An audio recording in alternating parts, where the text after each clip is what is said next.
Bismillahirrahmanirrahim. Assalamualaikum warahmatullahi wabarakatuh.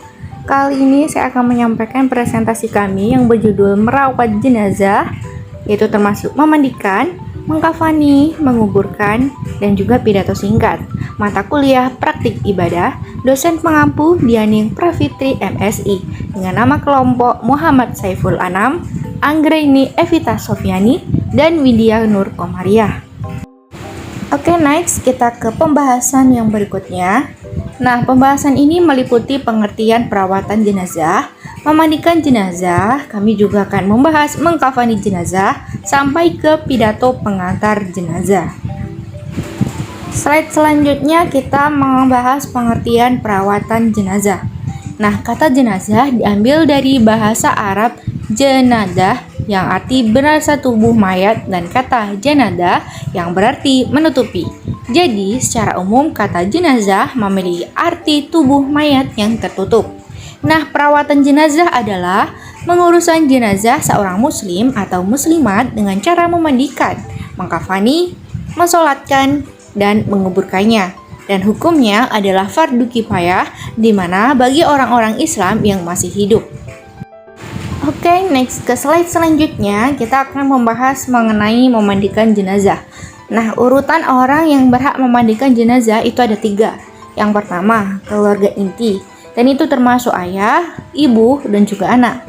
Dan yang kedua, kerabat dekat, itu termasuk saudara, paman, bibi, kakek, dan sebagainya. Dan yang ketiga, kerabat jauh, termasuk saudara tiri, saudara seayah, seibu. Nah, syarat-syarat jenazah yang wajib dimandikan nih, ada 4. Yang pertama, jenazah beragama muslim. Yang kedua, didapati tubuhnya walaupun sedikit. Dan yang ketiga, bukan karena mati syahid atau mati dalam peperangan untuk membela agama Islam.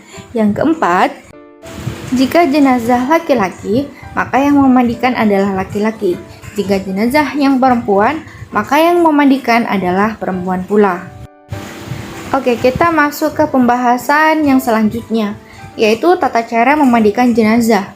Nah, yang pertama, jenazah dibaringkan pada tempat yang lebih tinggi, seperti ranjang atau balai, agar terlindung dari matahari, hujan, dan pandangan orang banyak. Nah, yang kedua, ketika dimandikan, jenazah hendaknya dipakaikan kain basahan agar auratnya tertutup. Yang ketiga, membersihkan kotoran dari najis yang melekat pada anggota tubuhnya. Jenazah agak didudukkan, kemudian perut diurut ke bawah agar kotoran di dalam perut keluar melalui dubur. Yang keempat, menyiramkan air ke seluruh tubuh sampai rata, dari atas kepala hingga ujung kaki. Disunahkan untuk memulai bagian-bagian tubuh yang kanan terlebih dahulu. Dan yang kelima, dibersihkan dengan sabun dan shampoo sehingga benar-benar bersih. Setelah itu jenazah diwudukan. Kemudian badannya dikeringkan dengan handuk. Lalu jenazah diangkat untuk dikafani. Untuk pembahasan selanjutnya akan disampaikan oleh teman saya. Baik, saya akan melanjutkan presentasi yang telah disampaikan oleh teman saya. Berikut hal yang perlu diperhatikan terhadap jenazah ialah yang pertama, orang yang gugur dalam keadaan syahid dalam peperangan membela agama Allah cukup dimandikan dengan pakaian yang melekat pada tubuhnya tanpa harus dimandikan maupun dikafani. Untuk mensolatkannya mungkin dengan cara sholat gaib. Yang kedua, orang yang wafat dalam keadaan berihram dirawat seperti jenazah pada umumnya, namun tidak diberi wangi-wangian. Yang ketiga, orang yang syahid selain dalam peperangan membela agama Allah seperti melahirkan, tenggelam, terbakar, dirawat seperti layaknya jenazah pada umumnya. Yang keempat, jenazah janin yang telah berusia 4 bulan dirawat seperti biasa. Yang kelima, jika terdapat halangan untuk memandikan jenazah, maka cukup digantikan dengan tayamum.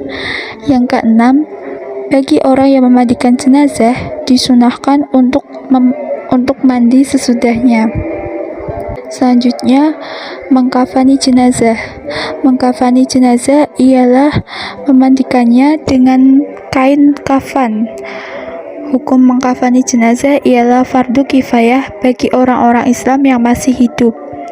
Namun kain kafan yang digunakan hendaknya ialah kain kafan yang bersih, berwarna putih, dan sederhana, dalam artian tidak mahal harganya dan tidak terlalu murah.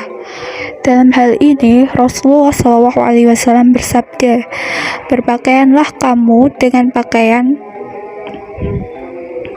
pakaianmu yang berwarna putih, karena pakaian putih itu merupakan pakaian terbaikmu, dan kafanilah mayat kamu dengan kain putih itu."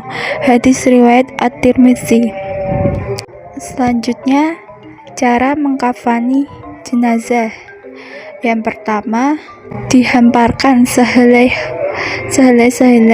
dan ditabur, dan di atasnya ditaburkan wewangian seperti kapur barus. Lantas mayat itu diletakkan di atasnya sesudah diberi kapur barus, dan kedua tangannya diletakkan di atas dadanya, tangan kanan di atas tangan kiri, atau kedua tangan itu sejajar dengan lambung atau tulang rusuknya. Yang ketiga, tutuplah lubang telinga, hidung, mulut, kupul, dan dubur yang mungkin masih mengeluarkan kotoran dengan kapas. Lalu selimutkan kain kafan sebelah kanan paling atas, kemudian ujung lembar sebelah kiri. Selanjutnya, lakukan seperti ini selembar demi selembar dengan cara yang lembut. Cara terakhir yaitu ikatlah dengan tali yang sudah disiapkan sebelumnya di bawah kain kafan 3 atau 5 ikatan. Untuk kain kafan mayat perempuan terdiri dari 5 lembar kain kafan, sedangkan untuk mayat laki-laki terdiri dari 3 lembar kain kafan. Selanjutnya akan dipresentasikan oleh teman saya. Baik, selanjutnya adalah kain kafan mayat perempuan. Lembar pertama berfungsi untuk menutupi seluruh badan. Lembar kedua berfungsi sebagai kerudung kepala. Lembar ketiga berfungsi sebagai baju kurung. Lembar keempat berfungsi sebagai menutup pinggang hingga kaki. Lembar kelima berfungsi untuk menutup pinggul dan juga paha. Presentasi terakhir akan disampaikan oleh Syaiful Anam. Selanjutnya yakni pidato pengantar jenazah.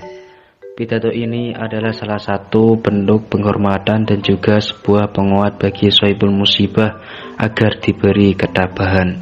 Contoh pidato pengantar jenazah sebagai berikut. Assalamualaikum warahmatullahi wabarakatuh. Alhamdulillahirabbil alamin. Wassalatu wassalamu ala asyrafil anbiya'i wal mursalin wa ala alihi wa sahbihi ajma'in, amma ba'd. Seluruh hadirin yang saya hormati, kita semua tahu bahwa makhluk yang hidup akan mengalami kematian. Dengan adanya kematian, maka kita akan berlomba-lomba untuk melakukan kebaikan. Tak hanya itu saja, bagi seorang muslim kematian adalah salah satu pintu untuk memulai kebahagiaan hakiki.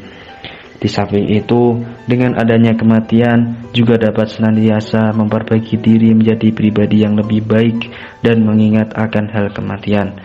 Semoga keluarga almarhumah yang ditinggalkan senantiasa dilimpahkan keteguhan iman, kesabaran, dan ketabahan dalam menghadapi ujian ini. Sekian sambutan dari kami. Wassalamualaikum warahmatullahi wabarakatuh. Mungkin itu saja yang dapat kami sampaikan. Kami akhiri. Wabillahi taufiq wal hidayah. Wassalamualaikum warahmatullahi wabarakatuh. Terima kasih.